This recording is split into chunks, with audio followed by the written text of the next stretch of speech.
Welcome back to the final word of the week, actually. You're back here with the final word with MattyB here on the It's a Wrap Sports Network, our Thursday edition, our final episode as we head into the weekend.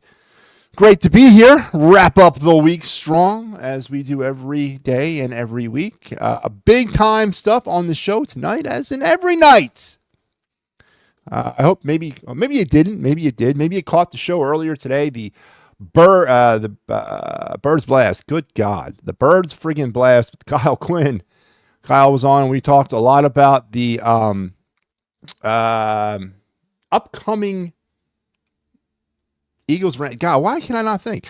The upcoming Eagles-Rams game. And me and Kyle cut up that game. We're going to continue the Eagle-Ram conversation here tonight.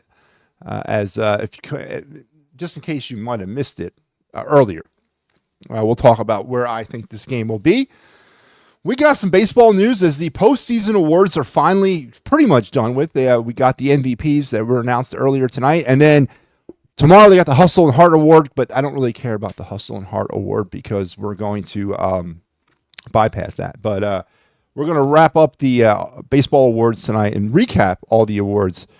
To see how your Philadelphia Phillies did. And speaking, of course, of the Phillies, don't forget tomorrow night here on the It's a Wrap Sports Network, the Fighting's Final 2024 Phillies review show will be at 7 p.m. So please make sure you're present for that. We get an opportunity to put a ribbon around the Phillies season. We got your day in Philadelphia sports history. We got your Flyers prospect, or I should say prospect of the night. It is all just about the Flyers these days because that's the game in town for prospects. And, of course, our card review segment, which is very fun to do every single night. So, big-time show, big-time content, big-time stuff to do here on the program on this Thursday night as we get ready to stream into the weekend. And I hope that this night finds you well. I hope everything is hunky-dory in your lives as we get ready to hit the weekend. One more workday left for all you working stiffs out there. And if you're checking or if you're keeping score at home like I am, 83 days now till pitchers and catchers report to spring training. So mark your calendars. February 12th is when pitchers and catchers will be in spring training. So Phillies season is coming up, and Phillies have definitely been in the conversation a lot more since the end of the season as we get ready to the hot stove period and all the stuff that may or may not happen with the Phillies over the next few weeks. And of course, we'll be here to bring it all to you. So make sure you're liking and subscribing this network on all of our platforms. Because we can't do this without you. And I really mean that. We cannot do this without you. So let's get it rolling tonight. Your day in Philadelphia sports history. We go back to the ripe year of 1976. I was just a 3-year-old lad back in 1976 on this day. And on this day in 1976, it wasn't a sporting event. No, it was not. It was kind of a sporting event, but it was more of an art event. So I guess, do you consider sports art? Some might consider sports an art form.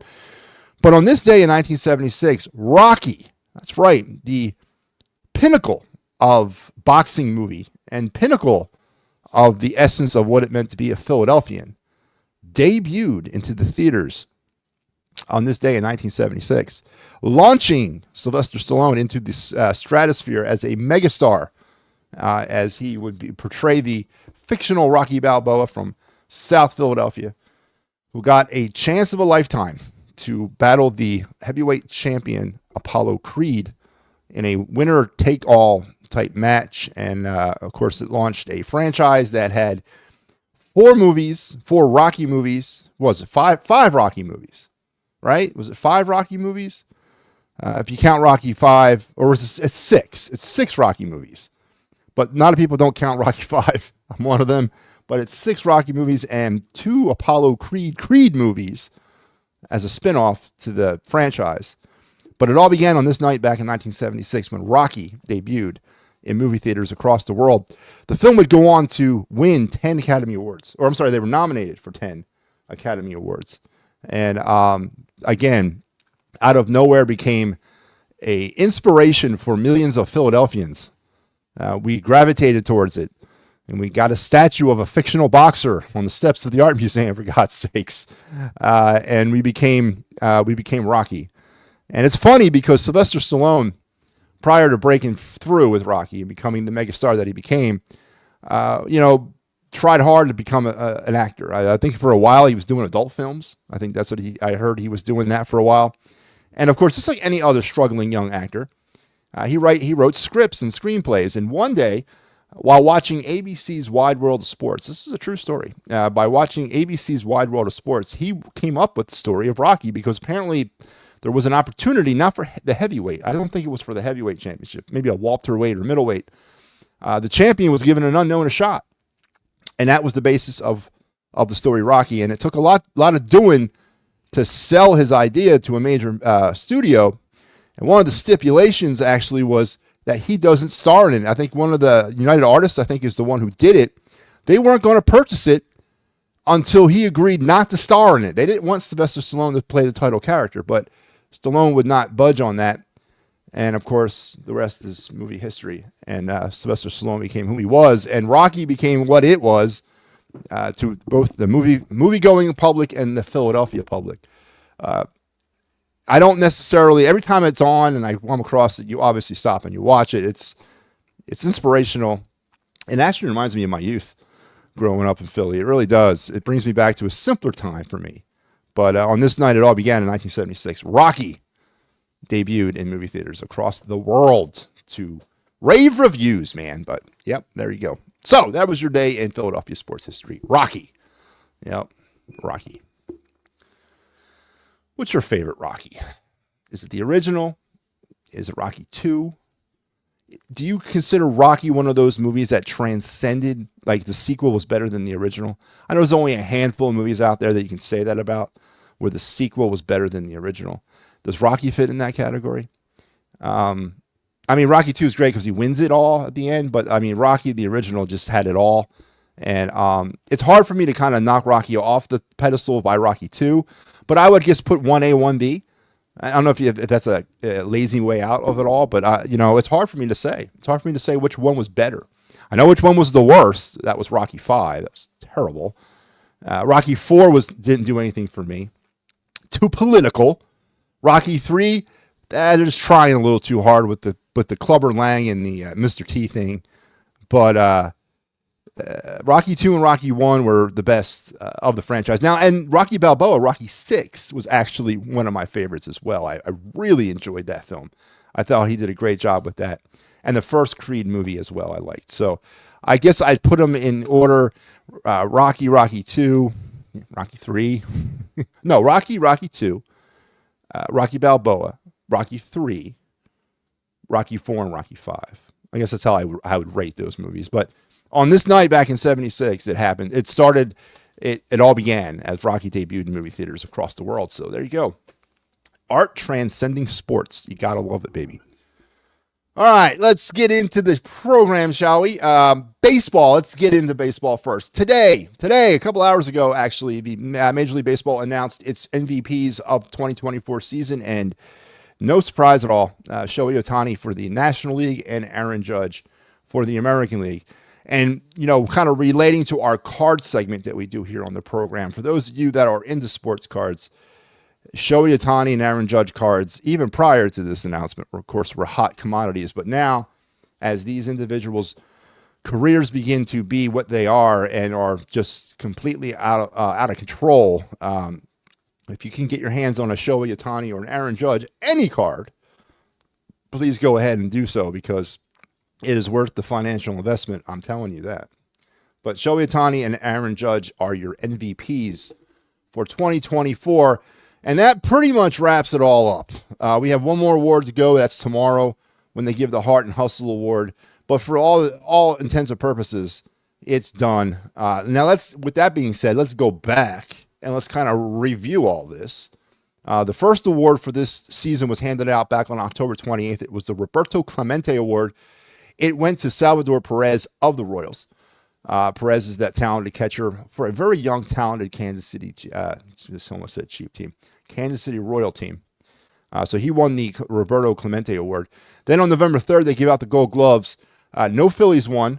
We already went over that list. I'm not going to go back over the list, but no Phillies won that award. On November 5th, Bryson Stott obviously was one of I really thought that Bryson Stott was going to finally win, but he did not. November 5th, they gave out the Executive of the Year awards, and it went to Matt Arnold of the Milwaukee Brewers to win the Executive of the Year. Then on November 8th, they gave out the Platinum Gloves. It was given out to Mariners catcher Cal Riley and Brewers second baseman Bryce Terang. That's like the Uber Gold Glovers. That's like the above it all Gold Glovers. Then on November 12th, your Silver Sluggers, and of course that was the Bryce Harper. He got it for the first base in the National League.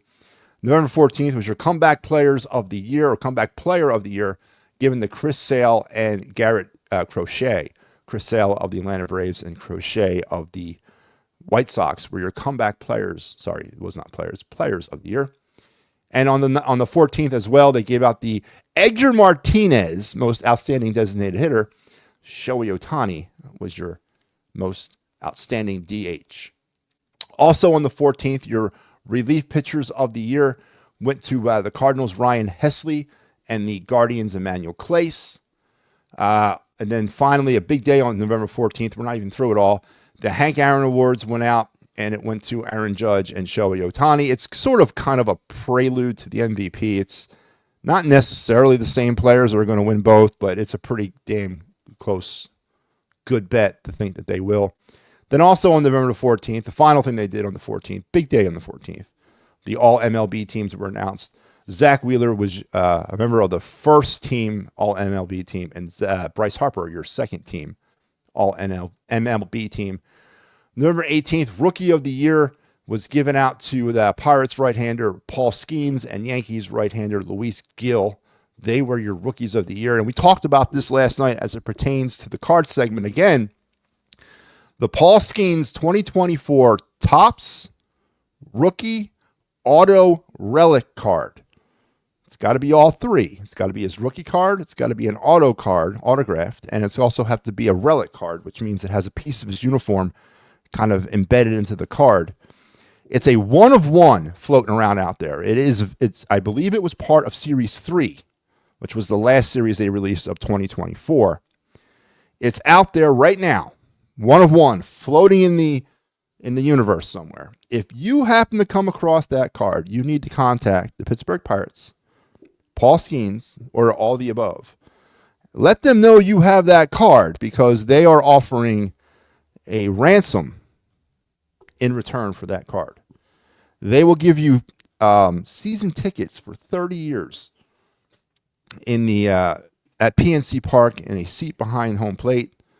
And or you could go out and try your luck on the open market. I tried to look this card up to see where it was priced. Obviously, can't find it because it's only one of one and it has not been found yet. But I've been hearing some numbers up in the $1 million range, millions of dollar range that this card is worth.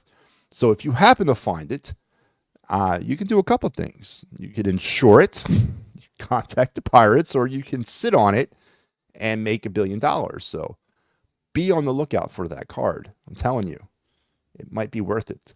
On November 19th, your Manager of the Year awards were handed out to the Guardians, Stephen Voigt, and the Brewers, Pat Murphy.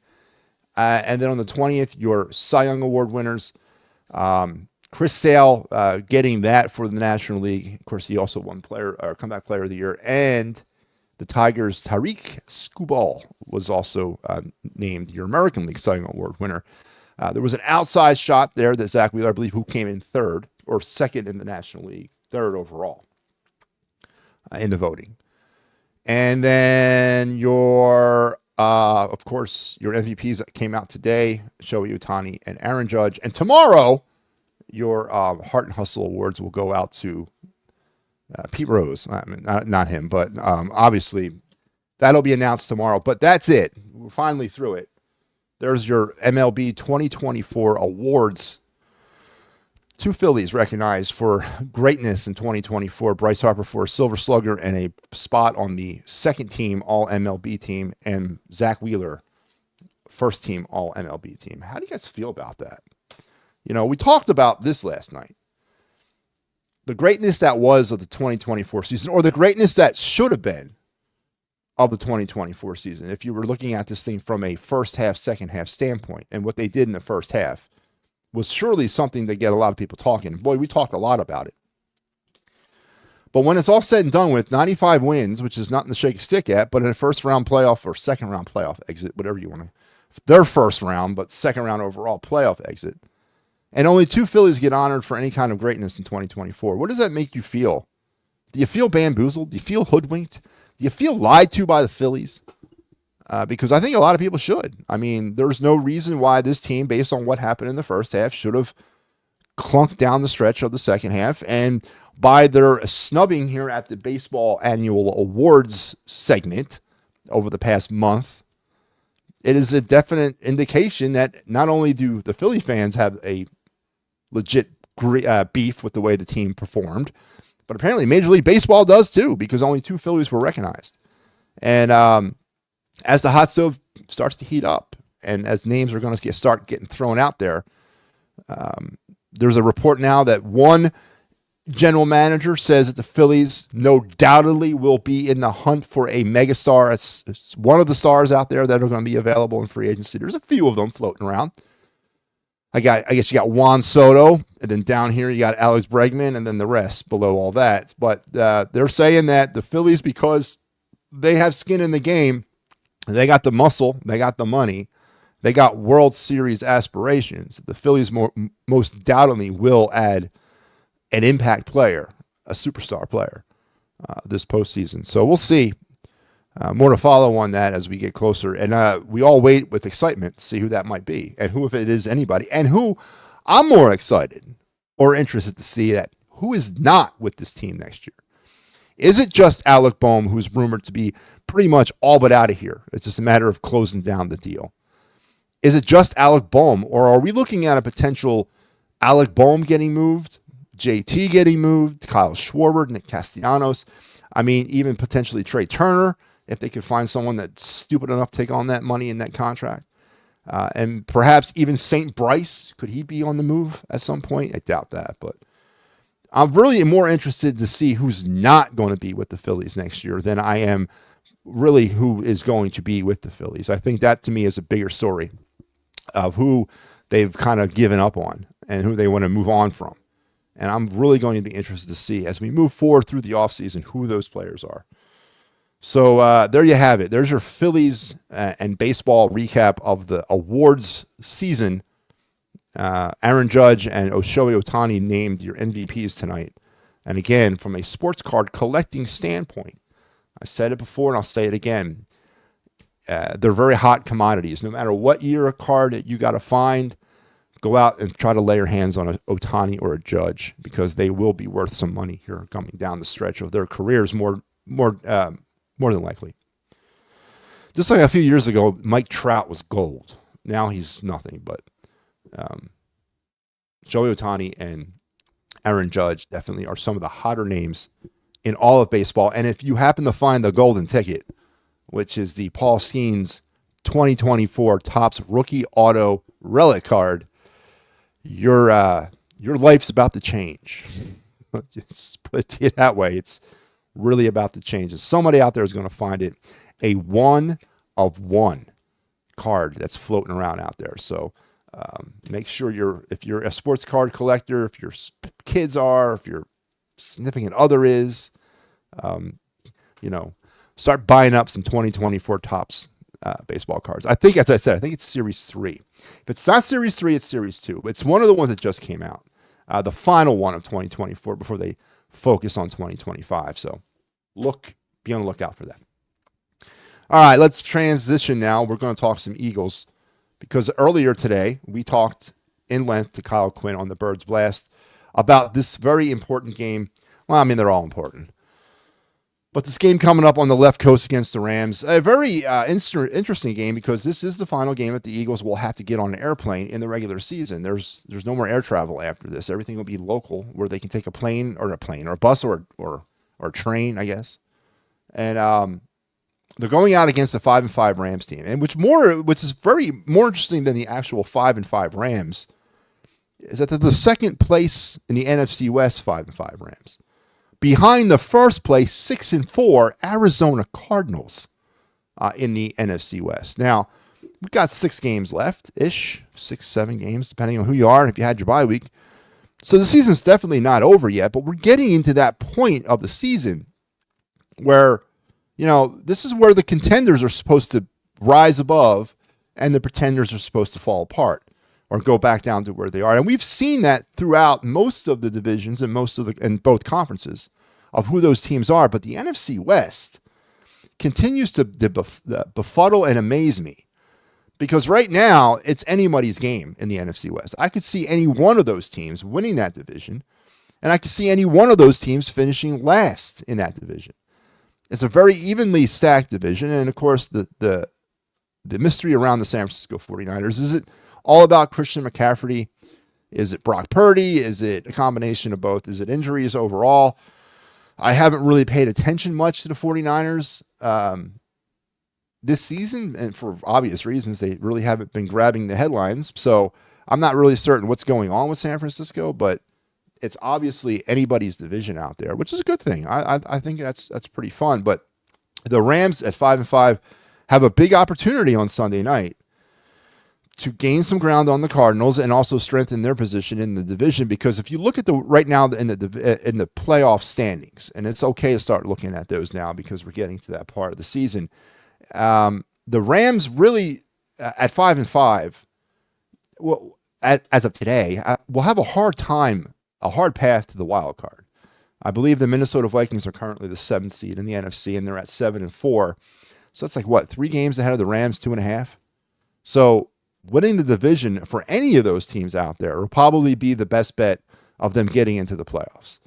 And with that being said, that makes for some good fun football heading down the stretch, especially if you're a fan of the NFC West or a fan of one of those teams. But the Rams coming in with a healthy Puka Nacua, with a healthy Cooper Kupp, and with a kind of a banged up a little bit offensive line, are going to go up against the Eagles, and they're nobody had them defense on their bingo card, defense of the Eagles. Headlined by, of course, Quinyon Mitchell, Cooper DeJean, and Jalen Carter's tough work, really good work up front, the linebacker play. All that stuff's going to be tested, I think, big time come Sunday.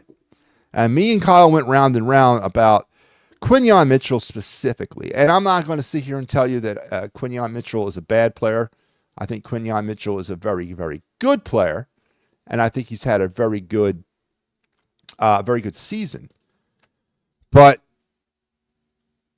what really hardcore wide receivers has he been kind of paired up against all this year? Now, I don't remember didn't they put Jamar Chase? Didn't Slay have him? I'm pretty sure they did.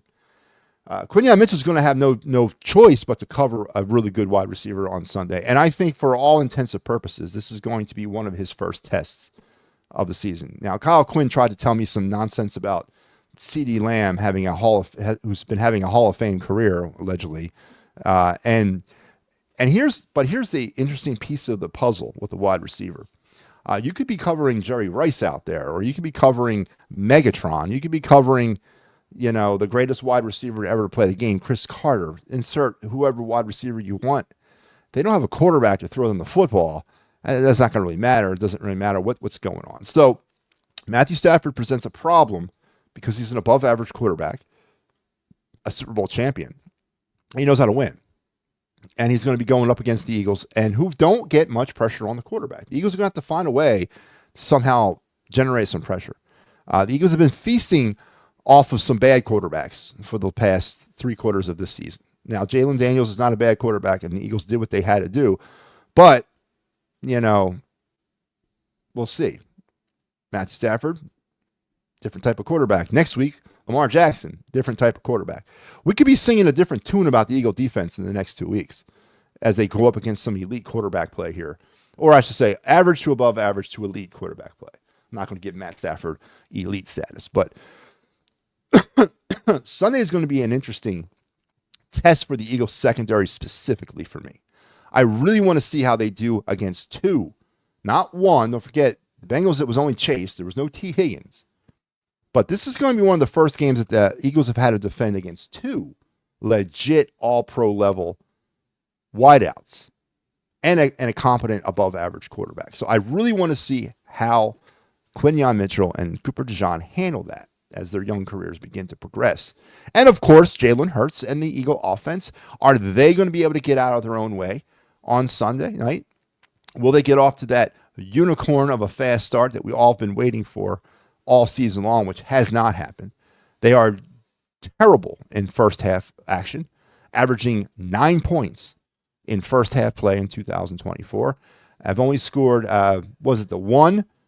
two touchdowns in the first quarter, have not scored a touchdown on their opening drive all season, and really desperately need to get off to a fast start so they can put some distance out between them and their competition, and then they can use what they rely upon on their offense, which, of course, is the rushing attack. So it's going to be interesting on Sunday for this team to see how they do against the Rams. Now, I talked about this on the Birds Blast. I don't think the Eagles win this game. I think it's 28-17 Rams. I think Cooper Kupp is your player of the game, and my dog is barking. And I just don't think it's going to be. I think honestly the Eagles lose this game. Only for the fact that I'm not a believer in what the Eagles are selling, and I think they're a good team. I just don't think they're a Super Bowl contender. So we'll see on Sunday night as the Eagles and the Rams will battle on Sunday Night Football. With that being said, let's turn let's talk this now. Earlier on the Birds Blast, I talked my power rankings. I've never done power rankings before, and I felt that anything after week 9 or a halfway point, whatever you want to call the halfway point now of the NFL season, I think it's appropriate to do a power ranking. I think that's the first legitimate power ranking you should have. It's almost like the BCS. You don't release the BCS in week 1 based on projections. You wait for some hardcore facts. So I waited till this week to release my first ever football power ranking on any kind of show. I've never done a power ranking on a show before. So here, earlier tonight on the Birds Blast, I debuted it, and I'll review it right now. My number 10 team on MattyB's first power ranking are the Los Angeles Chargers, who have flown under the radar completely and have had a good season up to this point. And they may be they may be a team that has to be dealt with in the AFC. Are they good? Are they as good as Baltimore? Are they as good as Buffalo? Are they as good as Kansas City? Are they as good as Pittsburgh? I don't know. The AFC is a tough conference, and it's going to be really hard. The team that comes out of that conference is definitely going to be battle ready and ready to win a Super Bowl, because they're going to have to slug their way through that conference. It's going to be a tough road for that team coming out of the AFC. But if you put the Chargers, I think, in the NFC, you're talking at one of the top 3 teams in the conference. Well, that's how weak the NFC is compared to the AFC. But I like what the Chargers have done so far this year. So they're coming in at number 10. At number 9, give me the Packers, who I'm not a believer of, and I'm not a believer of Jordan Love, but they go out and they win every week. Now, they're going to have a hard road. I think 3 teams from that NFC North will make the playoffs. I think both your wild card teams or 2 of the 3 wild cards and the Lions are going to come out of that division. I'm thinking Minnesota, Green Bay, and Detroit are the 3 teams coming out of the North. Green Bay is probably the lesser of Detroit and Minnesota, but they go out and they win, and they handle their business on a week-to-week basis. You got to give them credit. At number 8, give me the Minnesota Vikings. Again, same type of situation. Sam Darnold. I mean, what the hell, man? I know he's not eligible for comeback player of the year because he wasn't hurt. You can't give that to him because he's not coming back from an injury. He's coming back from the dead. I don't know if that counts. Does that count as an injury? Coming back from a terrible start of his career? I mean, I don't know. I don't know if there's a loophole in there, but if there is, he deserves it. He definitely deserves comeback player of the year up to this point. He's got that team playing well. I got Houston at 7. I got the Eagles at 6. Yeah, I got the Eagles outside the top 5. I got the Eagles at 6. I got Baltimore at 5. I got Pittsburgh, who is surprising everybody right now, at 4. I got Buffalo at 3. Detroit at 2. And, of course, your 2-time Super Bowl champion Kansas City Chiefs at the number 1 seed, regardless of whether or not they won or lost last week. And to be honest with you, I don't really care if the Kansas City Chiefs lose every game from now to the end of the season. They'll still be number 1 on my power ranking because it's a dynasty. And until somebody knocks them off the top of the hill, they're it. So there you have my MattyB's top 10 power ranking, my first one ever done on a show. Pittsburgh is probably the hardest team I had to put on a list here because I had to look at all these teams. And, Pittsburgh's kind of doing this thing with smoke and mirrors a little bit. But again, you can't doubt what they're doing on the field. They're winning, and they're handling their business. So I went ahead and put them at 4 because, one, they're in the AFC, and they're playing, I think, tighter competition than the NFC teams are. And I think that the 3 teams that are ahead of them are the only 3 teams that I don't think they're as good as right now. I think that the other teams who are behind them, they could beat in any given Sunday. So that's why I put Detroit. And as far as the Eagles go, I was generous with the Eagles because I think you can make an argument that Houston's better than the Eagles. But I gave them a hometown discount, and I put the Eagles at 6. But I think I was generous with that. So there you have MattyB's power rankings, my first ever power rankings. I hope you enjoyed that. I enjoyed making that. And what we'll do is we'll do a power ranking from here until the end of the season as we get closer to Super Bowl. And Eagles-Rams, don't forget, Sunday night. And we will be on, the final word will be on during the game. So I don't expect anyone to watch this show. But we'll be talking potentially, we'll be giving you updates of the game. Like, I'm going to have to do that for you. But we are going to be back on Sunday night as regularly scheduled during the Eagles game. So I'll see how that works out for me. 28-17, Rams will win. Take it to the bank. Rams will win. And I think they win because I think they're going to feast on the Eagles. Let's just say, maybe not feast. I think Stafford's going to have an above-average game, and I think Stafford's going to do what no other quarterback has been able to do this season, really with the exception of Baker Mayfield, is he's going to be productive against the Eagles secondary because of the weapons that he has. And which would be interesting if that does happen, because then it would be two quarterbacks or 2 teams that had average to a little bit above average quarterbacks in elite wide receiver play that beat the Eagles. So that'll be a trend now that I'll definitely talk about. But but give me the Rams 28-17. And there you have it. We got some football happening right now too. All right, on the hockey. Real quick, Flyers not in action tonight, thank God. They won't be back at it until Saturday afternoon when they're home against Chicago. Fresh off their loss last night, they're lethargic, uninspiring, terribly offensively driven loss to the Carolina Hurricanes. Offense is in a bad place. Team stinks offensively. There's nothing positive I can say about this team offensively at all. There's things I can say positively about the defense, but I'm really struggling trying to find anything positive to say about this offense and the lack of identity and the lack of talent and the lack of star power and the lack of everything that they have. But they'll be back at it Saturday against Connor Bedard and the Chicago Blackhawks, a team that they should be able to beat. So let's get into our prospect of the night segment. Of course, this is a Flyers prospect. It is the part of the show where we'll highlight a prospect of either the Flyers or Phillies or a draft target of the Flyers or Phillies every night or as many nights as we can until we've exhausted all that. And, of course, we're keying in on the Flyers, and we've keyed in on the Flyers. And tonight's prospect of the night there he is, Hunter McDonald. Hunter McDonald, the left-handed defenseman, currently playing for the Lehigh Valley Phantoms. He was drafted by the Flyers in the 6th round of 2022. Went off to play in Northeastern University in the NCAA for a couple 3 seasons. Signed and joined the Phantoms this year. This is his first year with Lehigh and his first year essentially of pro hockey. He's 6'4". I love that. 205 pounds. He's considered by many scouts and analysts to be a strong physical defender who efficiently applies his shot blocking, passing, and puck handling skills to his overall game. Now, Hunter McDonald actually had a really, really strong training camp, and there was some question on whether or not he was going to make the team this year out of training camp. Ultimately, he did not, because right now the Flyers have a pretty crowded blue line. They really do. There's a lot of prospects that are kind of bubbling on the surface for the Flyers on their blue line. And we talked about this yesterday, about how maybe Danny B needs to start getting creative with trying to find some offensive talent. And that might mean trying to say goodbye to some players that we've foolishly fallen in love with that are currently on this team, or some prospect players. And if there's one area of this team that is ripe with prospects.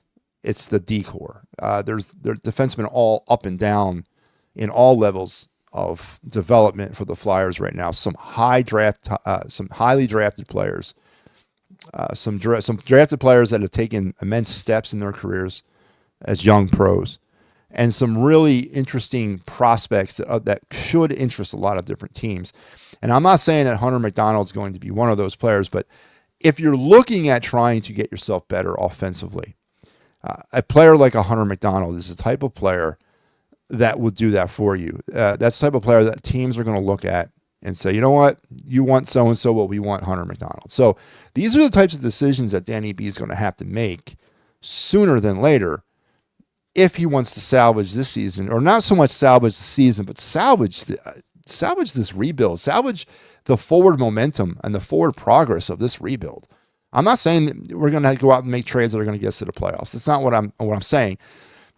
But we got to get some like forward momentum going again, like we had last year. We're stuck in neutral right now. We've been stuck in neutral all season through 20 games, and a trade, would get a little energy jolted back into this team, and a player like a Hunter McDonald, Alex Bump, Alex Chikrin, Denver Barkey, Oliver Bonk. I mean, we can go up and down the list. The Flyers got some really good prospect players that could entice some other teams into giving up some of their talent. And not to mention the players that are currently stinking it up on the Flyers right now that should be moved. But this is where the vein is going to have to be tapped for the Flyers to get better, is part in company with some of these prospects. And unfortunately, I think Hunter McDonald projects to be like a D3, maybe D4, lower end defenseman on like a third or fourth combination. But I definitely think he projects in the NHL. 6'4", that is, and 205. So that tells me he's big, but he can move. He's big and he's agile. So that's what we're looking for, right? Now, unfortunately, he's a left-hander. If he was a right-hander, I would say never trade him, but he's a lefty. But I definitely say Hunter McDonald is he's a pro, and he may even see the Flyers this year at some point if they get any more injuries to their defensive core. But he is the perfect player, unfortunately, that would get the Flyers and get other teams interested in trading with the Flyers. These are the types of players that the Flyers might have to move off of. So for now, he's a Flyers prospect, and he is your prospect of the night, the left-handed defenseman from the Lehigh Valley Phantoms of the AHL, Hunter McDonald. And that was your prospect of the night, brought to you by me. I guess we could do that. Let's go around the NHL tonight. It is on this Thursday night. Let's talk some scores. We haven't done scores in a while. I've been negligent in doing scores, so let's do them tonight. Flyers scores not in action. Currently, games that are still happening, they're coming to the end of regulation in Boston, and it's 2-0 now Bruins. They just added an empty netter over the Utah Hockey Club. Again, same thing. They're coming to the end of regulation in Ottawa. It's 3-2 Knights over the Senators. 5 minutes to go in this game. 2-1 Avalanche over the now Alex Ovechkin gone for 6 weeks less Capitals. Broken fibula. Man, as a guy who's trying to catch Gretzky, that's a shame. Not really. Not a big Ovi fan. Don't wish him. Don't want to see him get hurt. But gone now. He's going to be missing some time. He may not catch Gretzky, at least this year. It's 2-1 right now, Avalanche over the Capitals. In overtime, they're about to start. It's 6-6 Lightning and Blue Jackets. Just underway out in St. Louis is 2-1 Blues over Sharks. Just underway into the second period is 1-0 Chicago against Florida. Towards the end of the first, it's Calgary 1-0 over the Rangers. 1-1 Edmonton and Minnesota tied at 1 with 4 minutes to go in the first. And games that have gone final, it was 2-1 Detroit over the Islanders, and the Devils 4-2 winners over the Hurricanes.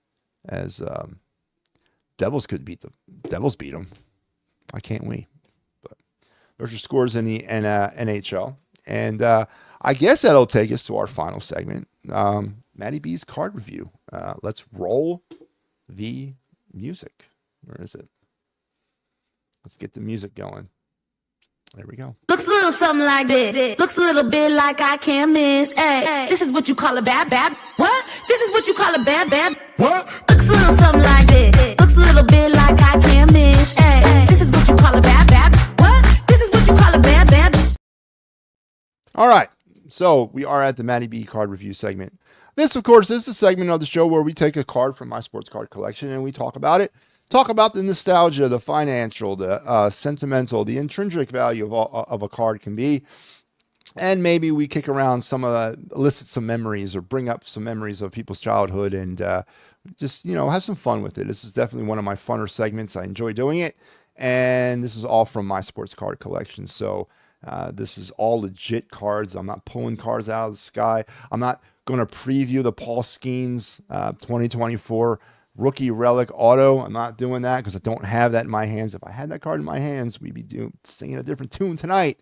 But tonight, our card of the night is from that vaunted 1987 Topps baseball card collection. I told you this and I warned you this before. I have a lot of these cards, and it's such an iconic set that we're going to talk a lot about 87 Topps. But this is another one, and it's got a little bit of hometown pizzazz to it. This is your 87 Mike Schmidt All-Star card, his National League All-Star card from the 87 Topps series. When I look at this card, I see nothing but childhood. This card reminds me of my childhood, of my youth. A young Mike Schmidt, and this is 87, so this was not a young Mike Schmidt. Well, this would have been probably taken in, early 86 maybe? Or during training camp in 87. I don't know. But this is a younger looking Mike Schmidt. Got the old school Philly pinstripe on with the old school logo. This card screams MattyB's childhood. And so every time I see it, I think of my youth. And, of course, simpler days when Mike Schmidt played. This, of course, is towards the end of his career, though. Schmidt only had a couple more seasons left in Major League Baseball, 87, 88, 3 more. I guess, 2.5. 2.25. Let's call it 2.25 seasons left in his career. This card was highlighting his 86 season, which, of course, he had a really good season. I think he won didn't he win the MVP in 86? Am I mistaken that? I think he won the MVP in 86. But this is his all-star card. And this card, though, when you look at it financially, there's not much of a market for it. As a PSA 10, the best I could find right now, currently in auction, is a card that's going for $10 right now. Now, that could get driven up, and I'm sure it will. But straight up, this card doesn't really hold much financial value, $3, $4, $5. A collector, I don't know. Maybe you get 20 for it. Maybe you hold out for more. I'm not sure. But this is not what you would call one of Mike's more valuable cards. But I did see this card as an auto version. And what I mean by auto, because they didn't put cards in packs that were autoed back then, or in 87 they didn't. But Mike Schmidt actually signed this card that I saw, and it's valued at now about $300. So, and that carries weight, of course, with the signature. But this card is not very financially lucrative. But to me, it just elicits memories of my childhood, and yeah. So it's just great to see. It just brings a lot of memories. So so he actually led the team in home runs. He led the league in home runs in 86 with 37. So I want to say he won the MVP in 86. I want to say that. But there you have Mike Schmidt, 87 Topps. Of course, the iconic Topps wood paneling border. Just a great set, classic set of cards that Topps did in 87. So not very financially, but definitely a lot of nostalgia around this card. And there you have it. There it is in its in its physical form right here. Clean cut card, There's a little centering issues with this card on this side. So I mentioned this last night when we did the card did we do last night? Or was it earlier in the week we did a card? We did a card and basically highlighted the fact, it was Robin Yount when we did that card earlier in the week. The 87 Topps, a lot of them came off the sheet incorrectly cut. A lot of them did. And what I mean by incorrectly cut, as you can see here on the borders, there's definitely a discrepancy between the width here and the width there. Some of them are really bad, and I have some really bad examples that we'll get to as we go through this segment. These cards, when they come off the factory cutter like this, are worth nothing. It hurts their value. That's not considered an error card. It's considered a mistake. It's not even worth anything. But this card is a little off-centered, but the cards that I saw online were pretty similar to the way this card was cut. And they were going for they were graded as about a PSA 9. And I saw a PSA 10 that was similar to this. But the edges are sharp. The picture is not faded. There's, again, a little bit, and I don't know, maybe there's a little bit of centering problems, as you can see that on this card, maybe a little bit. So maybe a 9. I'll give this a PSA 9. Yeah. But there you have it. Tonight's card of the night, the final card for the week, the 87 Mike Schmidt NL All-Star card from the 87 Topps iconic baseball collection that I have a ton of and that we will go through a lot. And that will take us to the end of the show and the end of the week, as we are complete for another week of fantastic final word entertainment here on the It's a Wrap Sports Network. It's been a fun week, but don't forget, we're not done yet. Tomorrow night, we got ourselves the Fightin's final 2024 season review show. We will put a bow around the 2024 Phillies, 7 p.m. tomorrow night. Please be on the lookout for that. Me and hopefully multiple members of the 2024 Fightin's final staff and crew will be in attendance. That will wrap this thing up for you. Maybe take a peek at what 2025 might be in store for the Phillies.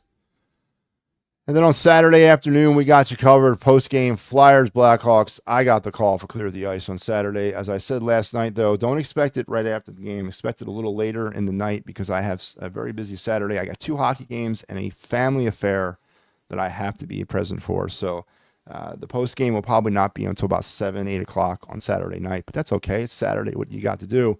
But I will have a post-game show at some point. So make sure you're checking everything out. And then we'll be back at it Sunday night for the final word, as we'll have Eagles-Rams to talk about and probably wrap up some Flyers hockey for the one game they have over the weekend. So busy weekend of Philadelphia sports, and that's a good thing. So everybody, I hope that you had a great day, and I hope you have a great rest of your night and a great day tomorrow. And until we talk again, take care, and as I said, have a great day tomorrow.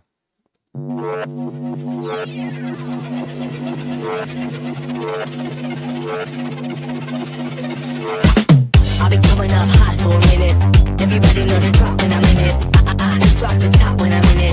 Everybody know the drop when I'm in it. Yeah, I'm so cute. Everybody know I'm on. You know when the click through to the and it's about to be a so big.